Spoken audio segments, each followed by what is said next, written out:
Buenas tardes. ¿Cómo están? Catalina, Benjamín, Constanza, Felipe, María Josefina, Pablo, Sebastián, Vicente, ¿cómo están? ¿Y usted, profe? Bien, bien, bien, bien. Vamos a comenzar. Somos poquitos, somos 14. Somos 14. ¿Hay prueba hoy día? No que yo sepa, profe. No, ya, no sé por qué somos tan poquitos. ¿Ok? Eh, ok, voy a apagar mi video. Y voy a compartir pantalla.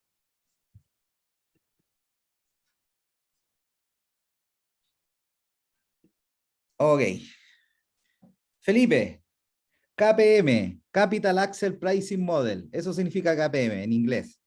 Eh, es un modelo de valoración de activos de capital. ¿Sí? Eh, Felipe, ¿para qué sirve el KPM? Lo conversamos en la clase anterior. ¿Era para ajustar el R? Para ¿La tasa de determinar descuento? para determinar el R, la tasa de descuento, ¿Sí? que es el costo de oportunidad similar riesgo de la inversión. Muy bien. Jóvenes, ¿saben qué? Antes de entrar en esto, les quiero comentar algo, que no se lo he comentado. Eh, Hay proyectos grupales de los que están desarrollando en el curso, que son organizaciones con fines de lucro, y hay otras que son organizaciones sin fines de lucro. Una organización con fines de lucro, Clemente, cuando yo optimizo un proyecto que es de una organización con fines de lucro, ¿qué es lo que tengo qué significa optimizar en una organización con fines de lucro? Maximizar el ban. Maximizar el BAM, muy bien. En una organización sin fines de lucro, esto no corre, porque el objetivo no es el lucro económico. Pero miren, este es el análisis. Eh, ¿Cuál es el objetivo de una organización sin fines de lucro? Se pueden dar dos casos.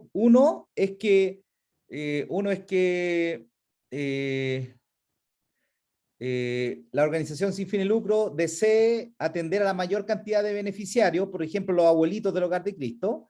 El Hogar de Cristo puede querer atender a la mayor cantidad de beneficiarios, que son los abuelitos. Esa es una, esa puede ser el fin del Hogar de Cristo. Y el otro fin es a los beneficiarios, atenderlos, a un cierto número de beneficiarios, atenderlos de la mejor forma posible. ¿Ok?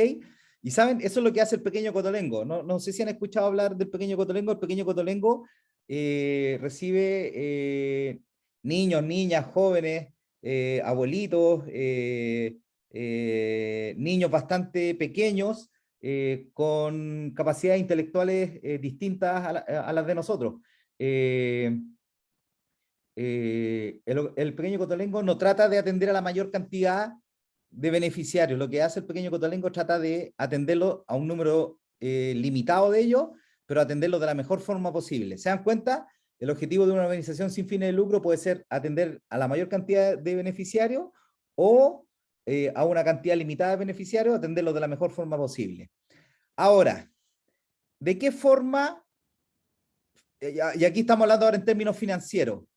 Eh, ¿De qué forma la organización sin fines de lucro puede atender a la mayor cantidad de beneficiarios posible o atender de la mejor forma posible a un número limitado de beneficiarios?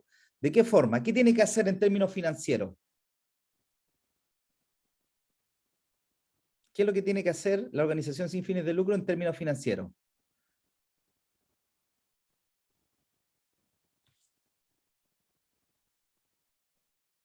¿No se les ocurre?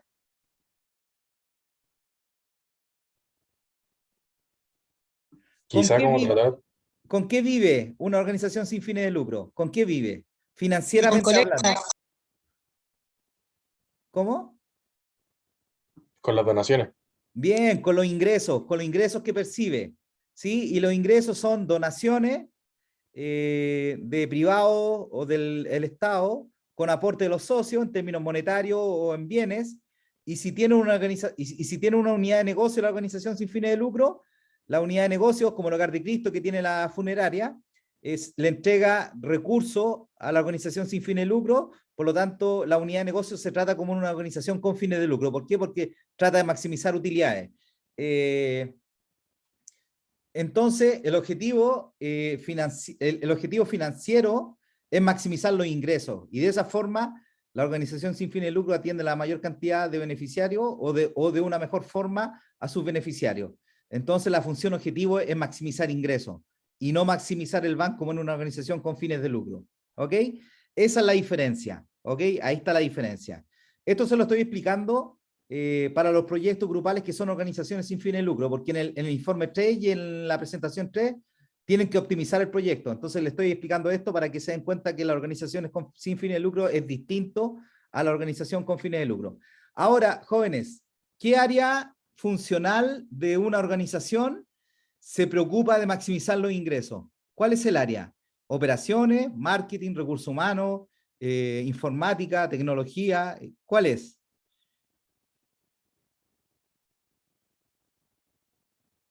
¿Cuál es el área funcional que se preocupa de maximizar los ingresos?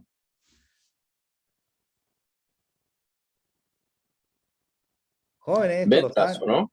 ¿Cuál? ¿El área de venta? Ya, ¿y el área de venta de qué depende? ¿De operaciones, de marketing, de recursos humanos, de tecnología? ¿De qué depende? De todas. ¿De todas? ¿Las ventas de qué depende? ¿Quién gestiona las ventas? El área comercial. El área comercial, marketing, ¿ok? Por lo tanto, el área funcional más importante en términos financieros, el área funcional más importante en términos financieros, dado que es la que genera los ingresos de la organización sin fines de lucro, es el área de marketing. ¿Sí? Por eso es tan importante en las organizaciones sin fines de lucro que el marketing sea eficiente. ¿Ok? Eso. Todo lo que les acabo de decir con respecto a las organizaciones sin fines de lucro está en el último slide del PPT de optimización. ¿Ya? Ahí está escrito todo lo que le acabo de mencionar. ¿Ya? Ok, vamos al KPM. Es un modelo creado por William Sharp. William Sharp es un economista que en los años 80 creó este modelo, el KPM, y que se ganó un premio Nobel de Economía. Este modelo nos acompaña hasta el día de hoy. Hoy día sigue siendo el principal modelo bajo el cual se calcula la tasa de descuento. ¿Ok? Bueno, el modelo se utiliza para calcular la tasa de descuento, el ERE, de una inversión. Recordemos qué representa ERE. El ERE representa el costo de oportunidad de similar riesgo de una inversión. Es decir, representa la rentabilidad del mejor proyecto alternativo de similar riesgo que estoy desechando por invertir en el proyecto que estoy formulando y evaluando. Y el ERE se utiliza para calcular el valor actual neto, el VAN. Ya sabemos, esta es la fórmula del VAN.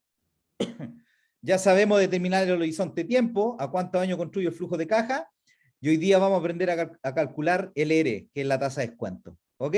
Y así cerramos por completo cómo se calcula el VAN de un proyecto. ¿Ok? Ya sabemos construir flujo de caja, ya sabemos a qué horizonte de tiempo, el N, se tienen que formular y evaluar los proyectos, eso lo conversamos cuando vimos el VAN. ¿Qué queda por ahora? Queda por determinar cómo se calcula el ERE. ¿Ya? El modelo KPM es un modelo de la teoría de portafolio. ¿Qué significa que es un modelo de la teoría de portafolio? Significa que el inversionista tiene inversiones en muchos sectores de actividad económica, es decir, tiene muchas inversiones.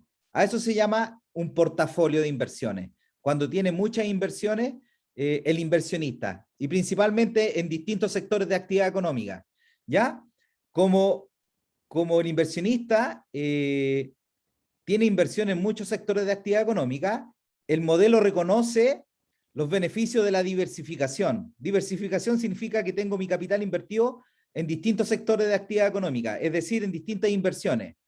El beneficio de la diversificación es el siguiente: se disminuye el riesgo de la cartera de inversiones sin disminuir la rentabilidad. Cuando yo diversifico mis inversiones en un portafolio, se disminuye el riesgo de toda la cartera de inversiones, es decir, del portafolio, pero no se disminuye rentabilidad, ¿sí? Y ese es el beneficio de la diversificación, ¿ok? El modelo, el KPM, asume una relación positiva y lineal entre riesgo y rentabilidad. De acuerdo a lo que vimos en la clase anterior, existe una relación toda rentabilidad de un proyecto medida por el VAN tiene asociado un riesgo, ¿sí? Y ese fue como el mensaje que les quise entregar la clase anterior, y el riesgo se medía a través de la desviación estándar del BAN. ¿Sí? La rentabilidad se mide con la esperanza del BAN y el riesgo se mide con la desviación estándar del BAN. ¿Ok? Entonces, si, estas dos variables, rentabilidad y riesgo, siempre van de la mano, porque asociado a una rentabilidad siempre existe un riesgo. ¿Ok? El modelo asume una relación positiva y lineal entre riesgo y rentabilidad. ¿Qué significa esta relación positiva y lineal? Positiva significa que a mayor riesgo se exige o se espera una mayor rentabilidad. A mayor riesgo se exige o se espera una mayor rentabilidad, un ERE. Mientras más riesgoso el proyecto, el ERE que se le exige, el costo de oportunidad que se le exige, tiene que ser mayor. ¿Ya? Aquí hay que tener cuidado. Hasta algunos profesores dicen, a mayor riesgo, mayor rentabilidad. Eso es falso. A mayor riesgo se exige o se espera mayor rentabilidad. No es un implica, no es a mayor riesgo, mayor rentabilidad. Porque si fuese así, todos estaríamos en el fondo más riesgoso de la AFP. Y eso es falso. Muchas veces el fondo menos riesgoso que el E entrega una mayor rentabilidad que el fondo más riesgoso. Entonces, no es a mayor riesgo, mayor rentabilidad. Es a mayor riesgo, se exige o se espera una mayor rentabilidad. Ahora ya vamos a entrar en el modelo. ¿Alguna consulta hasta aquí, jóvenes? ¿Alguna consulta hasta aquí? Todo bien, profe. Martín, Felipe, Pablo, Catalina, ¿alguna consulta? Todo Yo bien, profe. ninguna, profe. ¿No? Ok. A ver, y aquí ya vamos a entrar en el modelo propiamente tal. Miren, el riesgo total de una inversión o portafolio de inversiones se divide en dos tipos, en un riesgo sistemático y en un riesgo no sistemático. El riesgo sistemático también sistemático significa que es del sistema como un todo. Riesgo sistemático también se llama no diversificable o inevitable. ¿Ya? Es no diversificable o inevitable. A ver, el riesgo sistemático se debe a factores de riesgo que afectan al mercado global. Se debe a factores de riesgo que afectan al mercado global. Por ejemplo, una recesión, por ejemplo, un cambio en las leyes tributarias, por ejemplo, un cambio en la situación de la energía mundial. ¿Sí? Se dan cuenta que esos son riesgos globales del mercado global, por lo tanto, son independientes del negocio que yo esté, ese riesgo lo voy a tener de igual forma, por lo tanto, es un riesgo no diversificable o inevitable. Un riesgo no sistemático, que es diversificable o evitable, es el riesgo específico del proyecto en particular. ¿Ya? Es el riesgo específico del proyecto en particular. Por ejemplo, la amenaza a un nuevo competidor, por ejemplo, un avance tecnológico que convierta en obsoleto el producto que ofrece el proyecto, etcétera. ¿Se dan cuenta? Esos riesgos, la amenaza a un nuevo competidor o un avance tecnológico que convierta en obsoleto el producto, es un riesgo específico del proyecto, ¿sí? Y no son riesgos sistemáticos del mercado global como un todo. Miren, estos riesgos específicos, que es el riesgo no sistemático, es diversificable o evitable. Por ejemplo, miren, y aquí yo siempre doy este ejemplo, Coca-Cola, el negocio de Coca-Cola, tiene un riesgo específico del negocio de Coca-Cola, que es el cambio en los gustos y preferencias de los consumidores. ¿Tiene ese riesgo, no? Jóvenes, Coca-Cola, ¿tiene el Sí, profe. riesgo de que cambien los gustos y preferencias de los consumidores? Sí, profe. Sí, ok. ¿Qué ha hecho Coca-Cola para, para evitar ese riesgo? ¿Qué ha hecho Coca-Cola? Pensemos en los productos que tiene Coca-Cola hoy día. ¿Cuántas bebidas cola tiene Coca-Cola? Tiene la normal, tiene la Coca-Cola Cero, tiene la Coca-Cola Light, tuvo la Coca-Cola Life, tuvo una Coca-Cola Cherry, etc. ¿Sí? ¿Se dan cuenta? Coca-Cola, diversificando su gama de productos, ha tratado de minimizar el riesgo no sistemático, que es un riesgo específico del proyecto o negocio, y que es un riesgo que se puede eliminar mediante la diversificación. ¿Sí? Por eso estos riesgos no sistemáticos se llaman diversificables o evitables. Miren, aquí les traje un ejemplo para que entiendan el concepto entre riesgo sistemático y no sistemático. Si en el eje X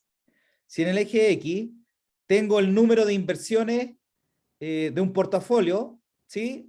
De izquierda a derecha aumenta el número de inversiones del portafolio, tengo más inversiones en distintos sectores de actividad económica, y el eje Y es la desviación estándar de la rentabilidad del portafolio, ¿ya? Nosotros sabemos que la desviación estándar, por lo que vimos en la clase anterior, es el riesgo del portafolio, ¿sí? La desviación estándar de la rentabilidad del portafolio es el riesgo del portafolio. Miren, y la desviación estándar aquí se ve, la desviación estándar disminuye a medida que yo aumento el número de inversiones del portafolio, ¿sí?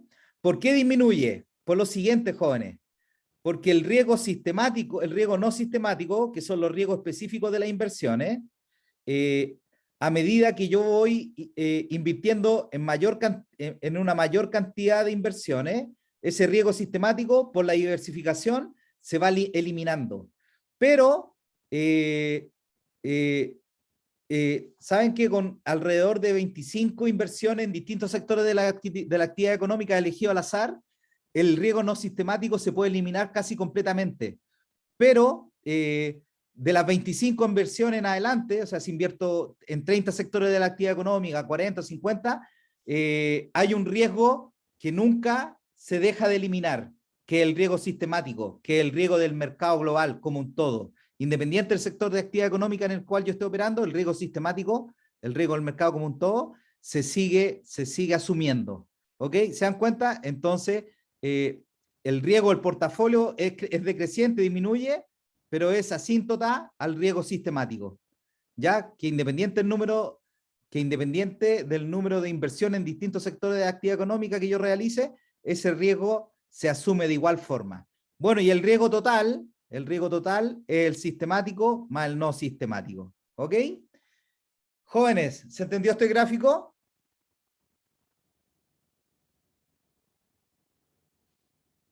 Jóvenes, ¿se entendió este Sí, profe, gráfico? todo claro. Sí, profe. ¿Sí? Ok. ¿Qué implicancias tiene esto? Todo lo que acabamos de ver hasta ahora.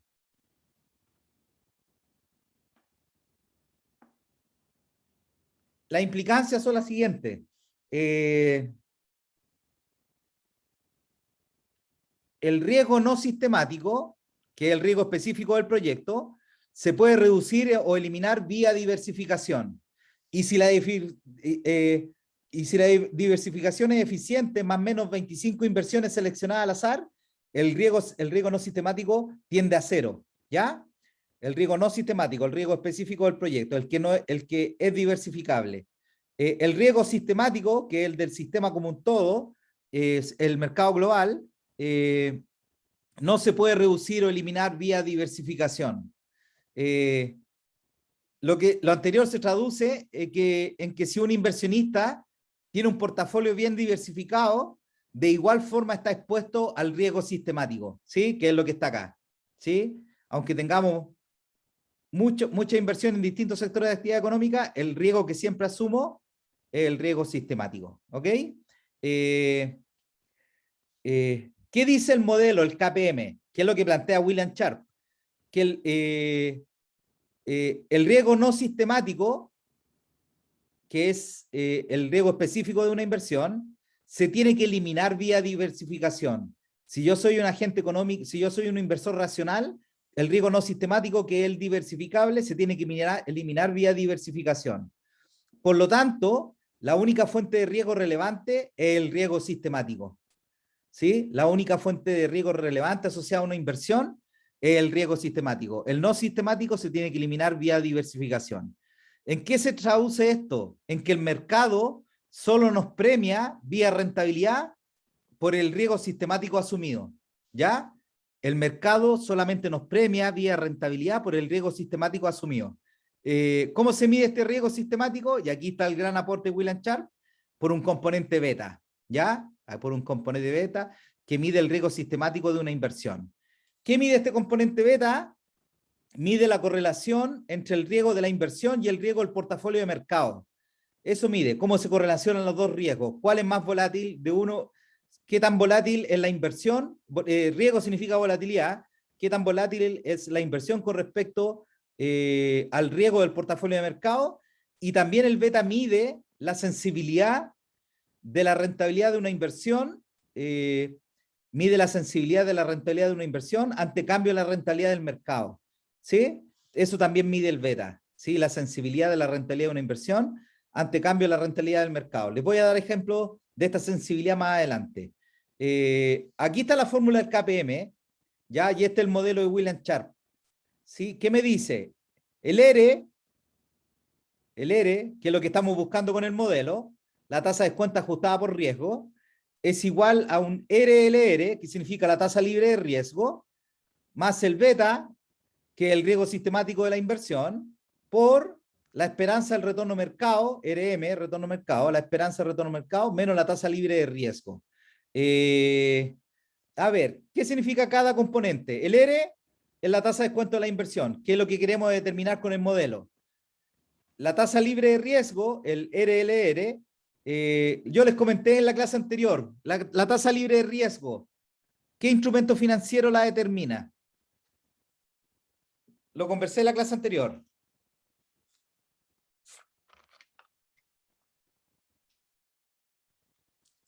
Bueno, Banco Central. ¿Cómo? ¿Cómo fue? Entonces, ¿cuál era la pregunta, verdad? ¿Qué instrumento financiero determina la tasa libre de riesgo? Ah, el bono. Los bonos del Banco Central, muy bien. Los bonos del Banco Central, como son el instrumento de mínimo riesgo en los países, dado que tienen como aval a los estados de los países, se llaman los activos libres de riesgo, ¿sí? Por lo tanto, los bonos del Banco Central determinan la tasa libre de riesgo, ¿ok? La esperanza del retorno mercado, el ERM, es la rentabilidad esperada del mercado. Ahora, jóvenes, determinar la rentabilidad esperada de todas las inversiones que hay en una economía, creo que es un trabajo que no se puede hacer. ¿Ya? Lo que se utiliza para eso, para determinar como una aproximación que se utiliza para determinar el retorno del mercado como un todo, se utilizan índices bursátiles. ¿Ya? El índice bursátil que mejor representa al mercado en Chile es el IPSA. ¿Sí? Entonces, la esperanza del retorno mercado se utiliza, se calcula utilizando la rentabilidad del IPSA, ¿sí? El E, la esperanza del retorno mercado menos la tasa libre de riesgo, se llama el premio por riesgo de mercado. O sea, si yo invierto en el mercado, ¿sí? Ahí voy a tener la esperanza del retorno mercado. Ya a eso le resto la tasa libre de riesgo, estoy determinando cuál es el premio que yo obtengo por invertir en el portafolio de mercado. Sí, por eso se llama, esta diferencia se llama el premio por riesgo de mercado. ¿Y qué es el beta? El riesgo sistemático de la inversión. ¿Ya? Eso es el beta, el riesgo sistemático de la inversión. Jóvenes, les quiero hacer una consulta. Este modelo, el modelo William Sharpe, para calcular tasa de descuento, que dice que la tasa de descuento es igual a la tasa libre de riesgo más beta por la esperanza del retorno al mercado menos la tasa libre de riesgo. Todo eso en paréntesis. Jóvenes, ese modelo que está ahí, ¿es un modelo es un modelo de regresión lineal?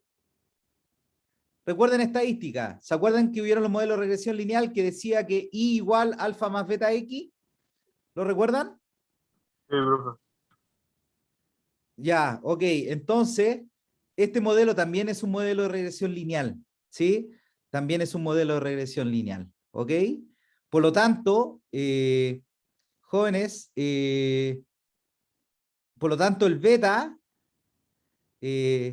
se calcula aplicando el método de que el beta es un estimado, es lo que hay que estimar con es lo que hay que estimar, porque miren, la tasa, ¿qué andamos buscando? La tasa de descuento, el costo de oportunidad de similar riesgo de la inversión. La tasa libre de riesgo ya sabemos que es la rentabilidad de los bonos del Banco Central. La esperanza de retorno mercado es la rentabilidad histórica promedio del IPSA.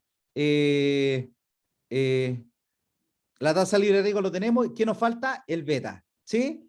¿ya? Este parámetro beta, como este es un modelo de regresión lineal, el parámetro beta se determina con el método de mínimos cuadrados. ¿Y qué nos dice el método de mínimos cuadrados? Que el beta es igual a la covarianza de la tasa de descuento que ando buscando versus la covarianza de la tasa de descuento que andamos buscando con respecto al retorno de mercado dividido por la varianza del retorno de mercado. Ya se demuestra con el método de mínimos cuadrados que eso vale el beta. Entonces, jóvenes, si tenemos la tasa libre de riesgo, tenemos el retorno de mercado, la esperanza de retorno de mercado con el IPSA, la tasa libre de riesgo con la rentabilidad de los bonos del Banco Central. ¿Qué me falta? Me falta solamente el beta para determinar la tasa de descuento. ¿Sí? Entonces el beta se calcula de acuerdo a mínimos cuadrados con esta fórmula. ¿Ya? Ya les voy a explicar cómo se calcula el beta aplicando esta fórmula. Les quiero hacer un comentario aquí. Yo hice, hace un tiempo hice una asesoría en la Superintendencia del Medio Ambiente que tuve que calcular tasas de descuento más o menos entre 35 y 40 sectores de actividad económica, las mineras, las pesqueras, las forestales, las clínicas, los casinos, los hospitales, las universidades, etcétera. Tuve que calcular muchas tasas de descuento y apliqué KPM. ¿Sí? KPM es la metodología que se utiliza universalmente. ¿Qué les quería decir con respecto? Entonces tuve que calcular las tasas de descuento, entonces tuve que calcular estos parámetros, la tasa libre de riesgo y la esperanza del retorno de mercado. En el otro PowerPoint, ¿se acuerdan que la clase anterior trabajamos con otro PowerPoint? ¿Lo recuerdan o no?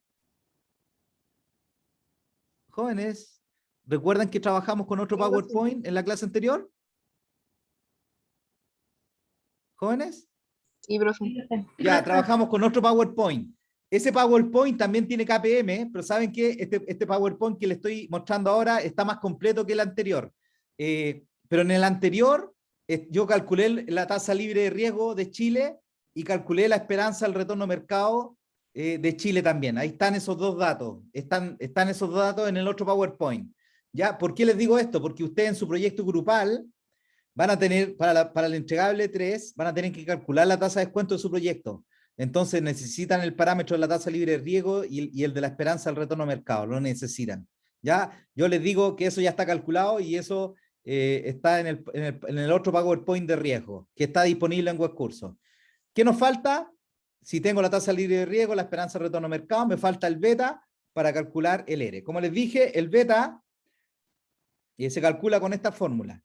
Según mínimos cuadrados, sería la covarianza de la tasa de descuento que ando buscando con respecto al retorno de mercado dividido por la varianza del retorno de mercado. Ya, esto es estadística. Ustedes saben calcular covarianza y varianza. Como es un modelo de regresión lineal, el beta, el parámetro beta, se determina con datos históricos. ¿Con datos históricos de qué? Del costo oportunidad de la inversión, dato histórico del costo oportunidad de la inversión, el ERE, y de la rentabilidad de mercado, que les dije que era el IPSA. Y la varianza se calcula en función de la rentabilidad de mercado, que es el IPSA, como les dije recién.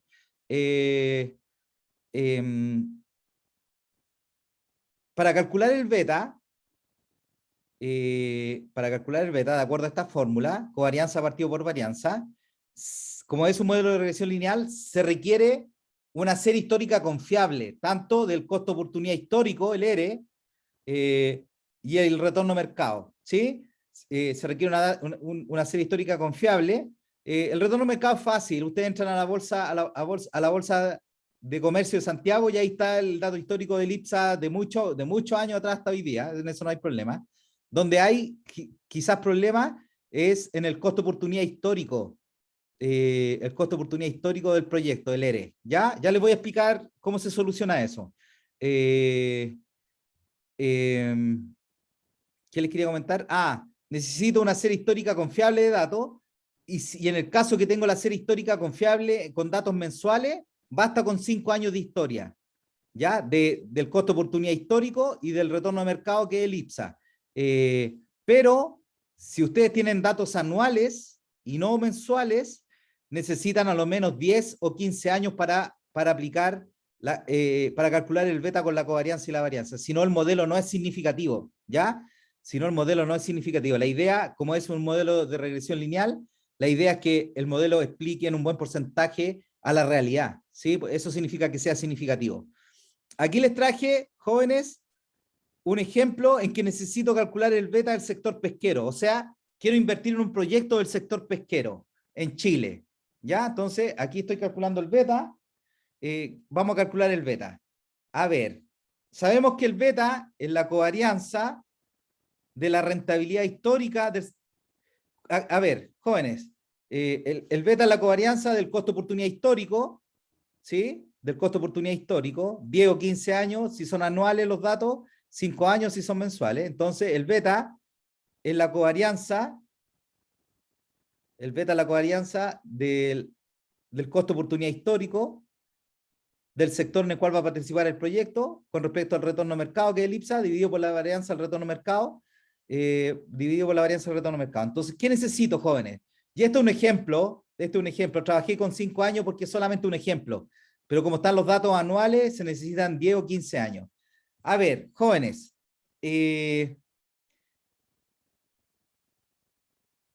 a ver si se entiende esto. Si el beta es la covarianza del costo oportunidad histórico con respecto al retorno mercado, ¿qué necesito? El costo oportunidad histórico del sector pesquero, ¿sí? Necesito el costo oportunidad histórico del sector pesquero y el retorno mercado con el IPSA. Ya les dije, la rentabilidad del IPSA es bastante fácil de calcular, pero les quiero hacer una consulta, les quiero hacer un comentario. Si yo quiero invertir en un proyecto en el sector pesquero, ¿ya? ¿Cuál sería mi costo oportunidad histórico? ¿Cuál sería mi costo oportunidad histórico? Y saben, aquí hay dos respuestas. Puede ser el costo oportunidad histórico, como el costo oportunidad tiene que ser un costo oportunidad similar riesgo, puede ser la rentabilidad histórica del sector pesquero, ¿sí? Ese puede ser mi costo oportunidad histórico, la rentabilidad histórica del sector pesquero, ¿ok? O puede ser la rentabilidad de una empresa representativa del sector pesquero. Eso también puede pasar a ser mi costo oportunidad histórico, ¿sí? Bueno, ¿se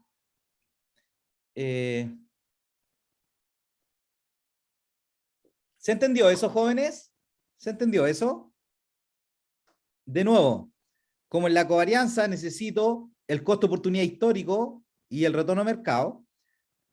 Si estoy calculando la tasa de descuento en el sector pesquero, necesito el beta del sector pesquero en Chile, pero para calcular la covarianza necesito el costo oportunidad histórico de un proyecto que voy a invertir en el sector pesquero. Entonces, el costo oportunidad histórico, ¿qué puede ser? Una empresa, la rentabilidad histórica de una empresa representativa del sector pesquero, porque esa sería como mi alternativa de similar riesgo, invertir en esa empresa. O lo otro sería invertir en una empresa promedio del sector pesquero, ¿sí? Y la empresa promedio debiese obtener la rentabilidad del sector pesquero promedio de los últimos 10 años, ¿sí? Ok, esas son las dos formas de calcular el costo de oportunidad histórico del sector pesquero, el ERE. Bueno, y esto es dato, ¿ya? Supongamos que es dato. En el 2015 fue menos 1%, 2016 4%, hasta el 2019 12%. Y la rentabilidad del IPSA en el año 2015 fue un 9%, 2016 fue un 8%, hasta el 2019 un 15%. ¿Sí? Esa es la rentabilidad de mercado histórica.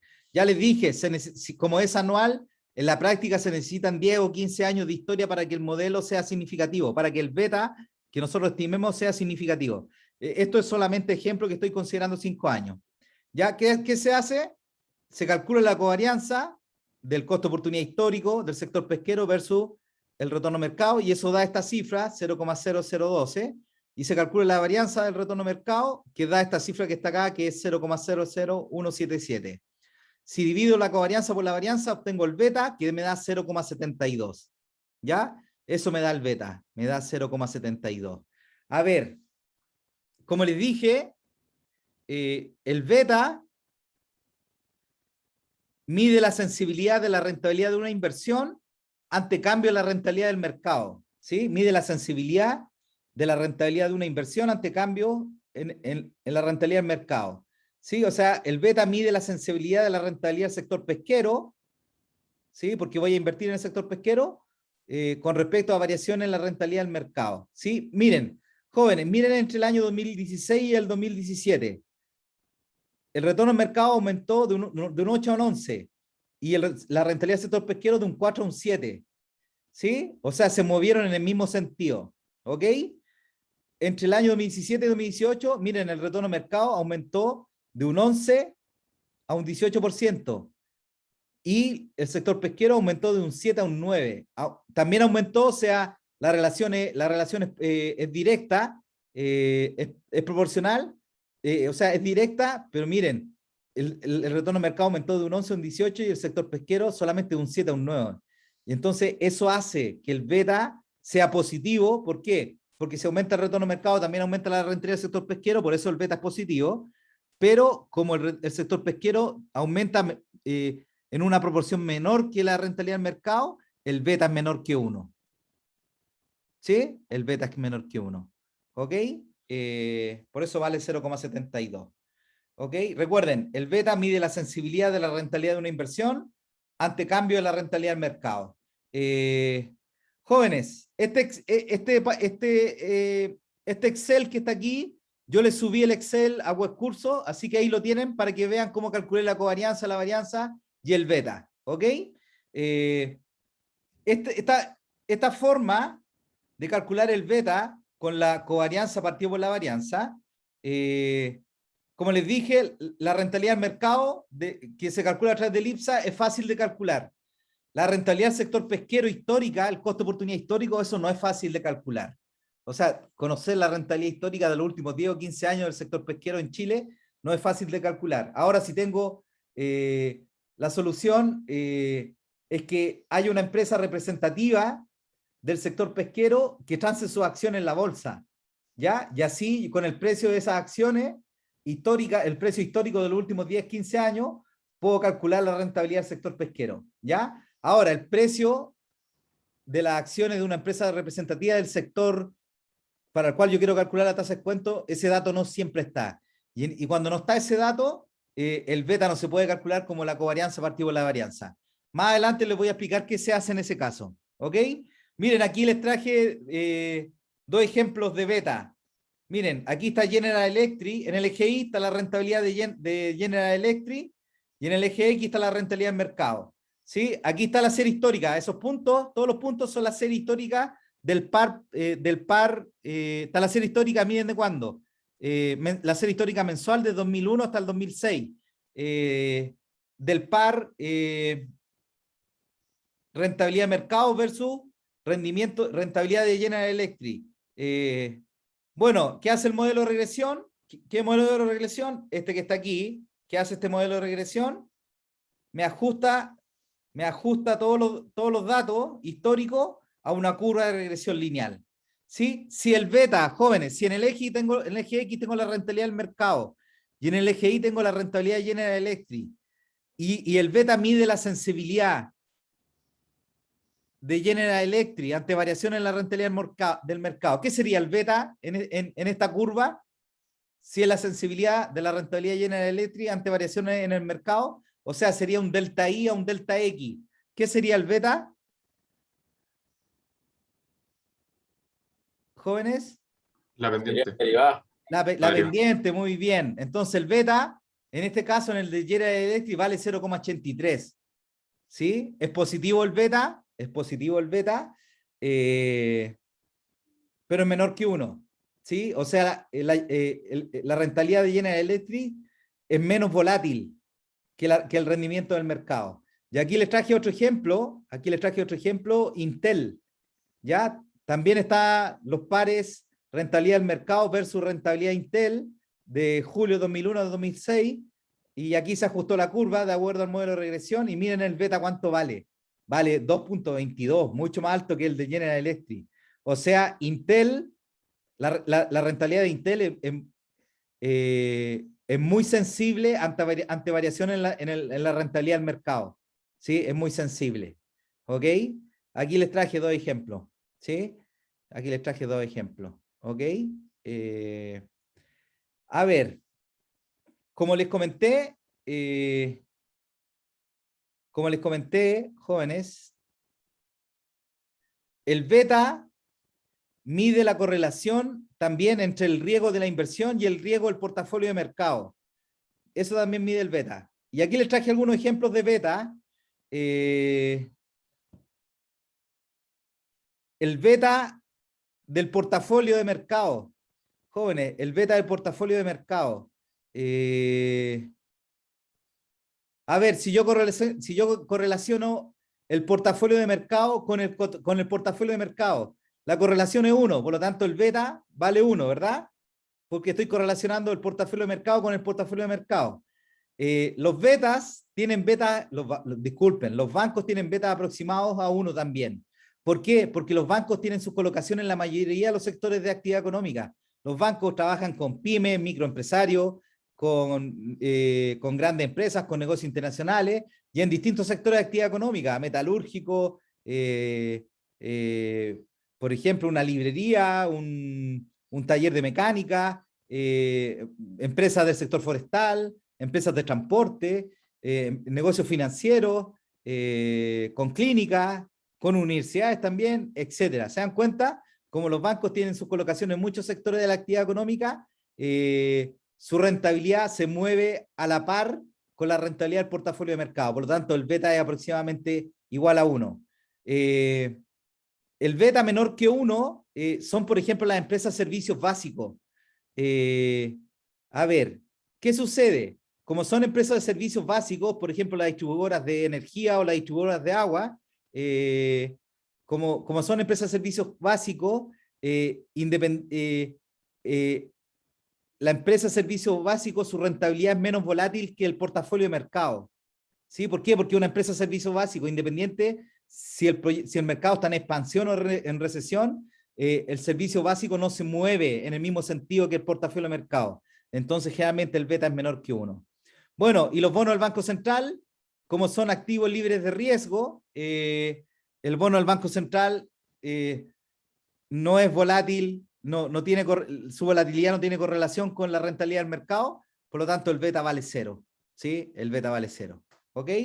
Hay algunas empresas que tienen betas mayores que 1, que es el caso de Intel, que vimos recién, que vale 2.22. ¿Sí? Que vale 2.22. ¿Sí? Una pequeña variación en la rentabilidad del mercado implica una alta variación en la rentabilidad del negocio de Intel. ¿Sí? Ok. Consulta, jóvenes.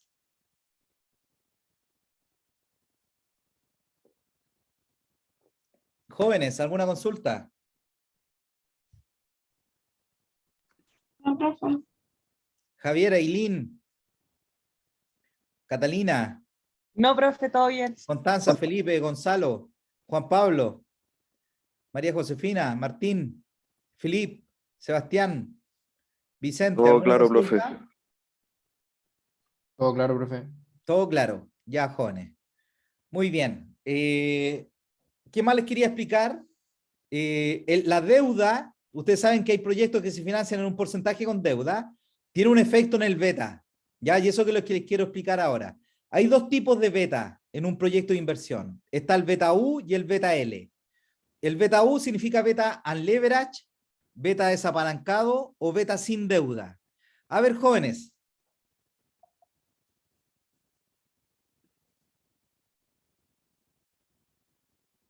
A ver.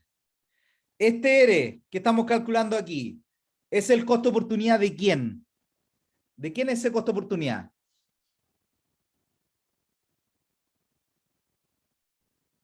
Jóvenes. Ese ERE es el costo de oportunidad de quién? El BAN, ¿para quién lo calculo? Para inversionista. Para el accionista, muy bien. Por lo tanto, la tasa de descuento es la tasa de descuento del accionista. O sea, el beta que va en esta fórmula es el beta del accionista. ¿Ok? Por lo tanto, el beta U, que es el beta al leverage desapalancado o de un proyecto sin deuda, ¿qué quiere decir esto? Es el beta de una inversión que se financia sin deuda, ya lo acabo de decir. Entonces, los activos operacionales, que es la inversión, se financia solamente con capital propio, con el aporte de los accionistas. ¿Ok? Entonces, en este caso, el beta sería el beta del capital propio, pero en el caso que no hay deuda. Como el capital propio financia el 100% de los activos operacionales, que la inversión, ¿por qué? Porque es el proyecto puro, como financia el capital propio financia el 100% de los activos operacionales, el beta U solamente considera el riesgo operacional de los activos. ¿Por qué? Porque el capital propio financia en un 100% la inversión en activos operacionales. Por lo tanto, el beta U solamente tiene considerado el riesgo operacional del proyecto. El beta L significa beta leverage o beta apalancado o el beta con deuda. En este caso, se reconoce de que parte de la inversión en activos se puede financiar en parte con deuda. ¿Ok? Pero jóvenes, el beta, ¿de quién es el que siempre tengo que calcular? El beta, ¿de quién es el que siempre tengo que calcular?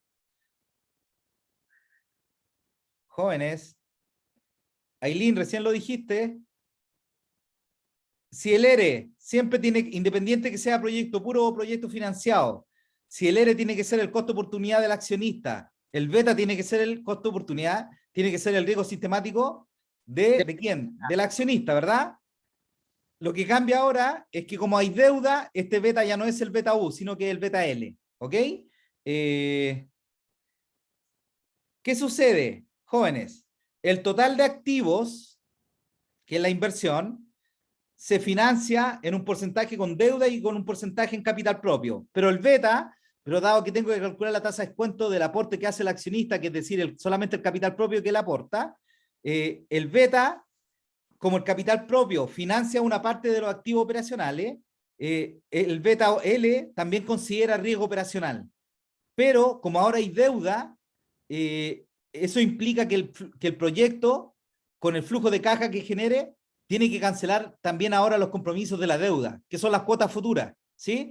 Entonces, al haber deuda, el proyecto, aparte de tener el riesgo operacional, también tiene un riesgo financiero, que está asociado al nivel de deuda del proyecto. Entonces, el beta L considera el riesgo operacional.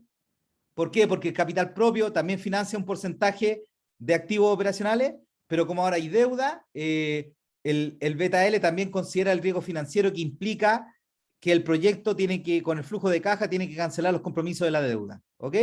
Entonces el beta L es riesgo operacional más riesgo financiero. Les quiero hacer una consulta. Martín, a ver si me entendió. ¿Cuál de los dos beta es mayor?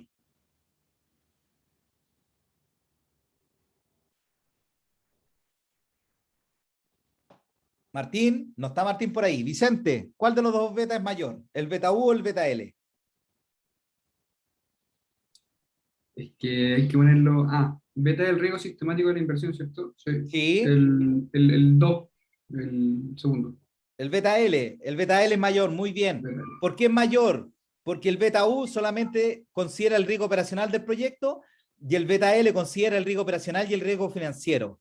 Por eso el beta L es mayor que el beta U. Muy bien. Existe una relación entre beta U y beta L que se detalla con esta ecuación que está aquí. Ya esta es la ecuación que relaciona el beta L con el beta U. Esta ecuación la creó un economista que se llama Amada, ese es el nombre del economista. ¿Y qué me relaciona? ¿Qué me dice? Que el beta L es igual al beta U más 1 menos T, donde T es la tasa de impuesto a la ganancia, por D el nivel de deuda, partido por CP, donde CP es el capital propio, el aporte de los accionistas, y todo esto por beta U. ¿Ok? Ok. Nosotros sabemos que el beta U es solamente riesgo operacional, el beta U es solamente riesgo operacional, y el beta L es riesgo financiero más riesgo operacional. ¿Ok? Entonces el beta L está compuesto de riesgo operacional, que es este beta U que está aquí, y el riesgo financiero es todo lo que está acá. Ouch. Y el riesgo financiero es todo lo que está ahí. Todo eso es el riesgo financiero. Y ahí me queda que el beta L es riesgo operacional más riesgo financiero. Obviamente que aquí está el riesgo financiero, porque aquí está el impacto de la deuda, ¿sí? El impacto de la deuda en el financiamiento del proyecto. Ok. ¿Qué me permite esta ecuación, jóvenes? Me permite apalancar y desapalancar el beta. O sea, si tengo el beta U, si tengo la tasa de impuesto a la ganancia, si tengo nivel de deuda, el capital propio, y ya tenemos el beta U, puedo calcular el beta L. Y ahí un beta U lo estoy apalancando y calculando el beta L. Si tengo el beta L, tengo la tasa de impuesto, tengo nivel de deuda y el capital propio, puedo calcular el beta U. O sea, un beta con deuda lo desapalanco y calculo el beta U. ¿Ok? Para eso sirve esta ecuación. ¿Ya? Jóvenes, a ver. Si la deuda aumenta, ¿qué pasa con el beta L? Vean la ecuación. Si la deuda aumenta, ¿qué pasa con el beta L? Aumento. Aumenta, muy bien, porque la deuda está aquí en el numerador, ¿sí? La deuda, porque la deuda está aquí en el numerador, por lo tanto el beta L aumenta. Pero ¿saben qué? Y aquí está la pregunta que me hizo, no me acuerdo quién fue, Felipe, parece que fue Felipe, que yo quería explicarle cuando el riesgo ya no era lineal. Aquí está la respuesta, Felipe. Miren, si la deuda aumenta, a ver, el total de activos, la inversión es constante, no cambia. Pero si en el financiamiento de los activos, de la inversión en activos, la deuda aumenta. ¿Qué pasa con el capital propio? Disminuye. Entonces, si la deuda aumenta, como eso implica que el capital propio disminuye, esta relación deuda partido por capital propio a medida que la deuda aumenta crece exponencialmente. Entonces, el beta L crece exponencialmente a medida que aumenta la deuda. ¿Y qué implica eso? ¿Qué implica eso? Que a medida que aumenta la deuda, como este beta L crece exponencialmente, la tasa de descuento del accionista, que es la que andamos buscando, también crece exponencialmente. ¿Ok? Y ahí ya la relación de riesgo ya no, el riesgo ya no es lineal. ¿Sí? Felipe, ¿se entendió? No lo había preguntado yo, profe, pero se entiende. Ya. Alguien me preguntó en la clase anterior el tema del riesgo, si era lineal o no. Yo pensé que eras tú. Ok, ya. Ok. Esos jóvenes. A ver, comentarios finales. Jóvenes, comentarios finales.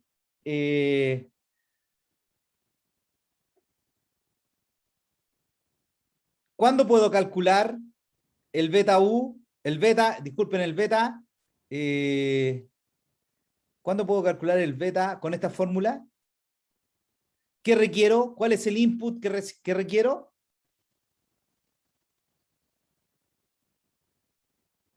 Jóvenes, ¿qué requiero? Requiero esto, ¿no? Jóvenes. Jóvenes, requiero esto, ¿no? La rentabilidad histórica del IPSA y la rentabilidad histórica en el ejemplo que vimos en clase del sector pesquero, el costo de oportunidad histórico. Y eso requiere conocer la rentabilidad promedio del sector pesquero en los últimos 10, 15 años, o tener una empresa representativa del sector pesquero y tener la rentabilidad del precio de sus acciones durante los 10 últimos 15 años. Ese dato del costo de oportunidad histórico del sector pesquero, a veces en algunos proyectos, otros proyectos, no necesariamente el sector pesquero, puede ser que no se encuentre disponible, ¿ok? Que esa información no esté disponible para uno que está formulando y evaluando un proyecto. Eso está solucionado, eso lo solucionó un profesor de Estados Unidos, que no es estadounidense, pero un profesor que trabaja en Estados Unidos, que se llama el profesor Ashwath Damodaran. Ustedes pueden googlear, colocan Damodaran en Google y ahí les va a derivar a la página del profesor Ashwath Damodaran. Y en esta página se encuentran betas de distintas industrias, pesquera, minera, metálica, no metálica, clínica, transporte, forestales, etcétera. Están los betas de distintas industrias, de empresas de distintas partes del mundo que transan su acción en la bolsa de Nueva York. Y como la bolsa de Nueva York es un mercado más completo y profundo que el de Chile, por ejemplo, la probabilidad de encontrar los betas que necesito es bastante mayor. ¿Ok? Lo que sí, jóvenes, hay que tener cuidado. Si utilizo el beta que está en la página de Ashwath Damodaran, ese beta es un beta del sector industrial en el cual participa el proyecto, pero en Estados Unidos. Entonces, si el beta de Estados Unidos, por ejemplo, sigamos con el sector pesquero. Si el beta es el beta del sector pesquero de Estados Unidos, la esperanza del retorno mercado tiene que ser también la de Estados Unidos, y la tasa libre de riesgo tiene que ser la rentabilidad de los bonos del Banco Central de Estados Unidos, que se llama el Tesoro Americano. La esperanza del retorno mercado en Chile era el IPSA, en Estados Unidos se utiliza el Standard & Poor's, ¿ya? El Standard & Poor's, SIP se abrevia, es el Standard & Poor's es el símil al IPSA en Chile, ¿sí? El Standard & Poor's es un índice bursátil que valoriza, entiendo que las 500 acciones más transadas día a día en la bolsa de Nueva York, ¿ok? Entonces, jóvenes,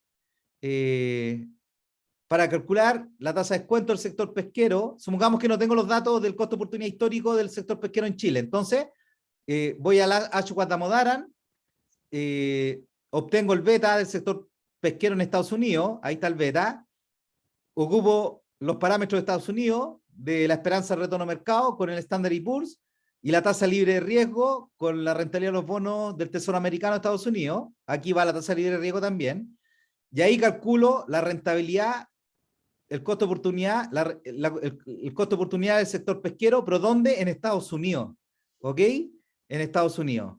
Jóvenes,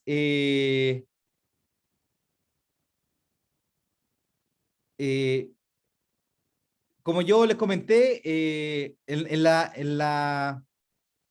¿cómo se llama? La asesoría que hice en la Superintendencia del Medio Ambiente, yo ocupé los betas de Ashwat Damodaran para calcular las tasas de descuento de distintos sectores de actividad económica chilena, ¿ya? En el otro PowerPoint que vimos en la clase anterior, de riesgo, ahí está calculado la tasa libre de riesgo de los bonos del Tesoro Americano y la esperanza de retorno mercado del Standard & Poor's, ¿sí? Ahí está calculado, ¿ya? Así que ahí van a tener, ahí tienen esos datos. Jóvenes, les quiero hacer una consulta. Si ocupé el beta del sector pesquero de Ashwat Damodaran, la esperanza de retorno mercado de Estados Unidos y la tasa libre de riesgo de Estados Unidos, obtengo la tasa de descuento del sector pesquero en Estados Unidos. Pero ¿qué hay que hacer? Esa tasa de descuento hay que importarla a Chile. ¿Qué cambia entre Chile y Estados Unidos? ¿Qué es lo que cambia? Ya somos países totalmente distintos, pero en términos financieros, ¿qué es lo que cambia?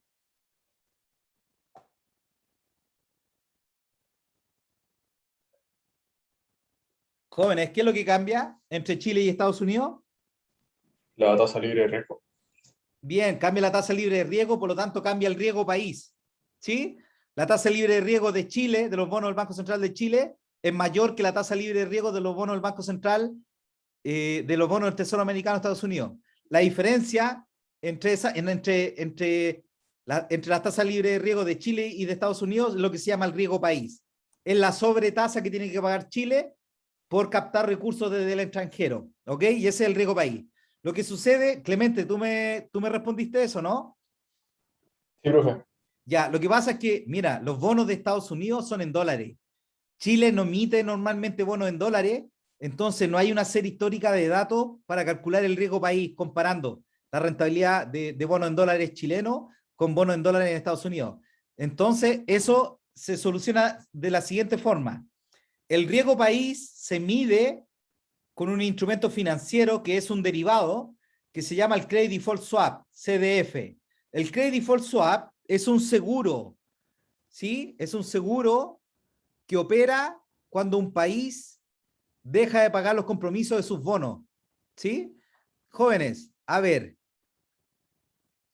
¿se entiende que esa es la medida del riesgo país? O sea, si yo compro un bono y el Credit Default Swap me asegura los pagos, los compromisos futuros del bono que el Estado chileno, que el Banco Central chileno me tiene que pagar por yo comprar el bono. ¿Se entiende que el Credit Default Swap, que es el seguro, es una medida del riesgo del bono?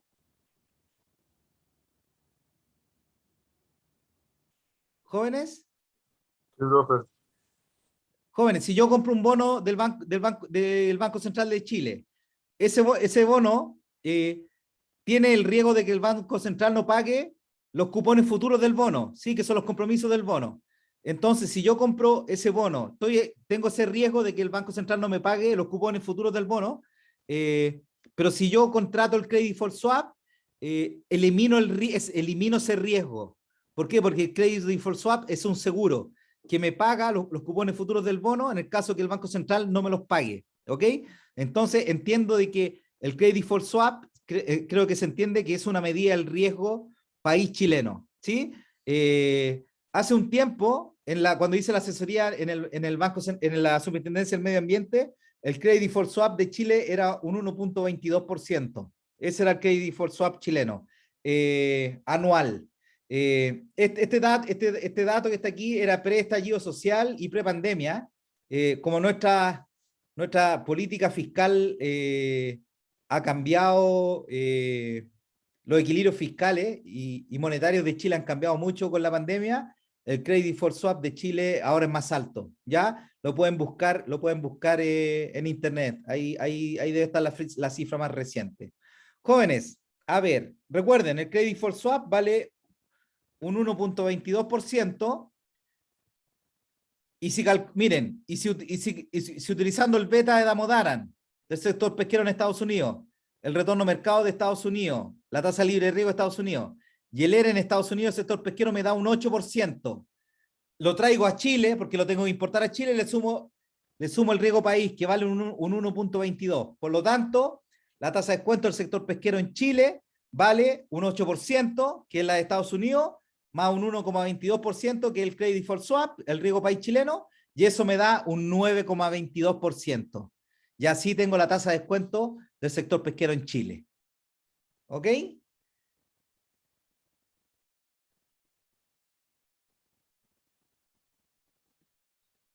Eso, jóvenes. Consultas. Todo claro, profe. Vicente, Sebastián, Filip, Martín, María Josefina, Javiera, Gonzalo, Constanza, Todo claro, Clemente, profe. Catalina, Ailín, Benjamín, Bárbara, ¿alguna consulta? No, profe, todo Sí, impecable. profe. Ya. Ok. Profe. Jóvenes, ¿se entendió el KPM? Sí. Sí. ¿Sí? Ok. Profe, yo tengo una pregunta. Dígame. Lo que pasa es que usted dijo que el beta era mayor cuando el proyecto era financiado, porque Sí, uno tenía que incluir el riesgo del crédito. exacto. Pero mi pregunta es, quizás cuando tomo crédito, tomo deuda, ¿no incurro en un menor riesgo operacional porque invierto menos plata? No, el riesgo Ah, el operacional mismo. es el mismo porque el riesgo operacional es el que tiene que ver con los activos del proyecto. Y como los Ah, activos ya, del perfecto. proyecto son independientes de la estructura de financiamiento, el riesgo operacional no cambia. Ya, perfecto. Ok, ya, Gracias, profe. ya. Jóvenes, hemos terminado la clase de hoy día. Hemos terminado la clase.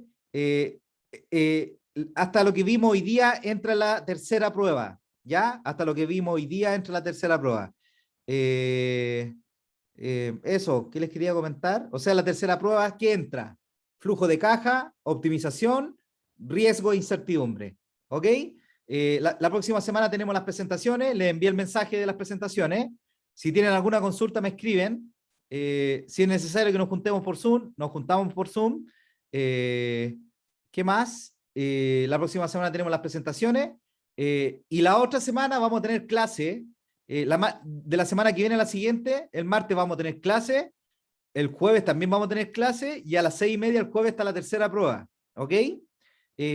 Yo no sé si voy a estar con ustedes en la tercera prueba porque quizás me toca ir a Viña. Ya me toca ir a Viña a tomar la prueba en Viña, pero eso todavía es incierto, así que todavía no sabría si decírselo. En todo caso, si yo no voy a si es que voy a Viña, me voy a preocupar de que con ustedes esté alguien que conozca los temas de evaluación de proyectos. ¿Ok? Vale, ¿Jóvenes? profe. Vale, profe. Sí, Ya. profe. Profe, tengo otra pregunta, pero es del proyecto.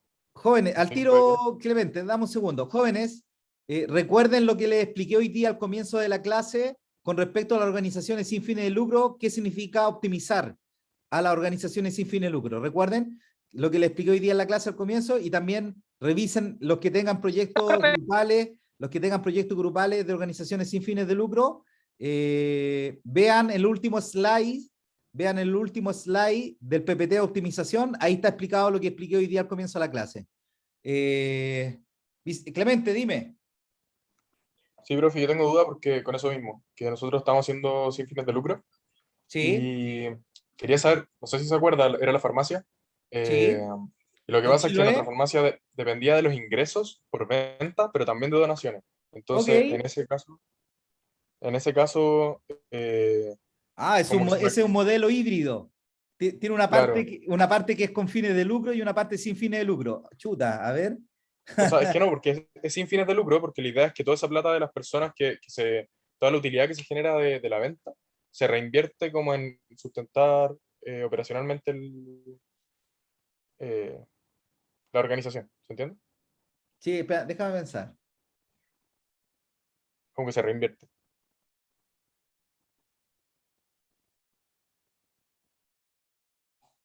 Eh, Clemente, déjame pensar, déjame pensar. A veces requiero algunos segundos para pensar. Dame un poquito de tiempo. Eh,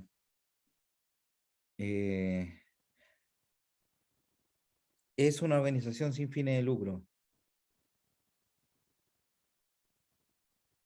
A ver, Clemente, ¿por qué?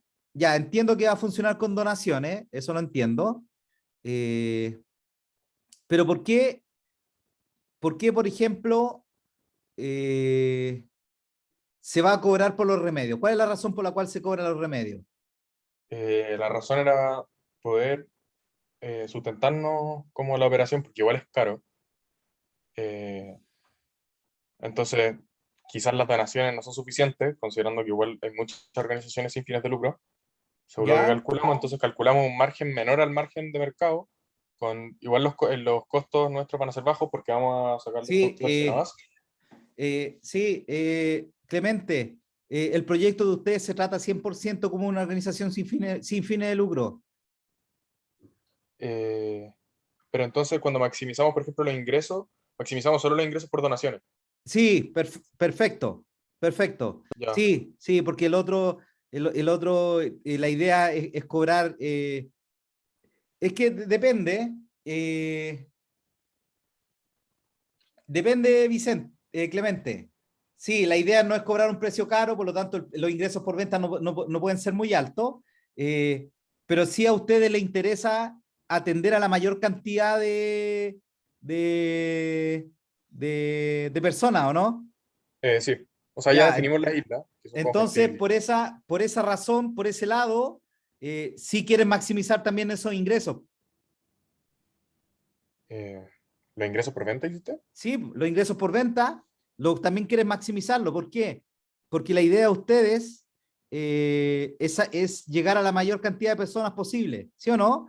Mientras más Sí. personas a ustedes le vendan los productos, los ingresos por venta también van a ser mayores, ¿sí? Em, claro, sí, sí. ¿Sí? Pero mi pregunta es como, ahí no podemos subir el precio. Es que No, estoy pensando no, como no, estoy no, pensando sí. en el modelo optimizar. En el caso de ustedes, maximizar los ingresos por venta tiene que ver no con maximizar el precio, ¿sí? Tiene que ver con tratar de atender a la mayor cantidad de personas posible, ¿sí? A eso se refiere Ya, la maximización de ingresos, profe, ¿sí? pero en términos de modelos matemáticos, ¿cómo modelamos esa optimización? Como que no, me cuesta verlo. A mí también. Es como que no entiendo, al final son un cubo de personas que nosotros determinamos por la cantidad de islas y bueno, queremos hacer en lo posible que atender a la mayoría, pero al final como que igual hay un punto que es como un cubo, un número, ¿no? Es como hay 8.000 personas interesadas, no, como que no podemos hacer mucho más. No sé si se entiende. Como Ya, te dicen la entiendo. demanda. O sea, en el fondo, ustedes operarían como lo que dije, el pequeño cotolengo. El pequeño cotolengo atiende a un número limitado de personas, pero los trata de atender con la mejor forma posible, los trata de atender de la mejor forma posible. ¿Sí? Entonces ustedes Claro. también tienen un Q limitado, ¿sí o no? Ujú, sí, sí, sí, Eh, hace sentido. Entonces, la idea es atenderlo de la mejor forma posible a ese Q limitado. ¿Y qué implica atenderlo de la mejor forma? Eh, Cobrándole el menor precio posible por los remedios. ¿Estamos de acuerdo hasta ahí, Clemente? Sí, sí, Ya, ¿de qué forma yo le puedo cobrar el menor precio por los remedios? Maximizando las donaciones. ya. Mientras más donaciones tú tengas, el precio que le puedes cobrar a los clientes, a los beneficiarios, es cada vez menor.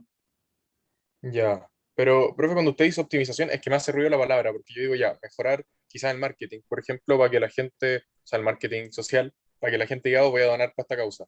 Pero como que no me lo imagino en términos como de ya, esta es la cantidad óptima de marketing que hay que hacer para poder obtener como estos ingresos extra.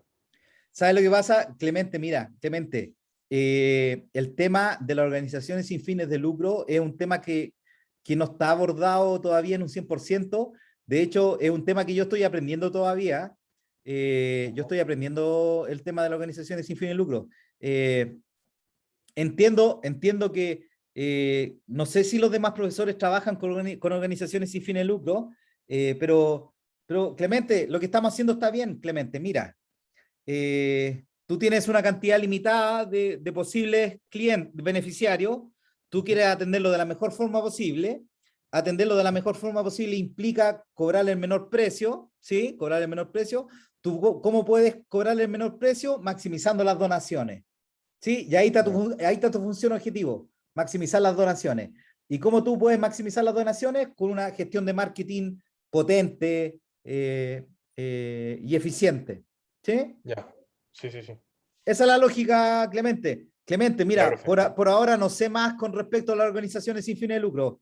Te estoy tratando de transmitir todo lo que sé. Ya, sí, profe, perfecto. Ahí vamos a tratar de trabajar sobre eso. Muchas gracias. Ya, ok.